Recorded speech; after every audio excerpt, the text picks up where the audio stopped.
Yau fa muna ɗauke da asirin tsarin jiki mujarrabin nan take a cikin sauƙi. Ina masu neman tsarin jiki kamar 'yan kasuwa, ma'aikatan gwamnati, makiyaya ko kuma koma meye dai kai ko kuma kowa wane irin aiki kake kana neman tsarin jiki, kariya. Insha Allah Rabbi wannan kariya ce mujarrabin sadidan nan take a cikin sauƙi wannan akan kariya yake aiki tsarin jiki nan take mujarrabin la shakka fiha da izinin Allah. To assalamu alaikum warahmatullahi ta'ala barakatuhu. Muna farkon nan ƙarshen nan ba tsakiyar nan ba muna kuma fatan alkhairi kamar da ke fatan alkhairi da ƙasashe daban-daban da wuri daban-daban mutane daban-daban masu kiran mu sana saka mu ayyuka masu biyan mu ta wasu domin ƙarin bayani masu kiran mu sana mana tambayoyi don insha Allah Rabbi kamar da ka sani kamar da muka saba shigo muku da manyan mashahuran shahanshaƙan mujarraban asiri a cikin wannan mashahurin gida na mai albarka to dan Malam TV musamman na ƙarƙa musamman mutanen da suke mana fatan alkhairi da ƙasashe daban-daban kamar su Nijar, Libya kamar Chad da wani ƙasar South Africa, Burkina Faso, Tanzania, Najeriya, Algeria, Liberia da sauran ƙasashe da sauran mutane da sauran mutane da suke bibiyan mu wannan shafi na mai albarka to dan Malam TV.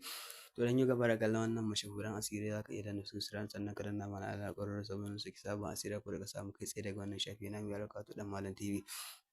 To kamar yadda muka saba shigo muku da manyan mashahuran asiri yau muna ɗauke da asirin tsarin jiki sadidan mujarrabin nan take a cikin sauƙi.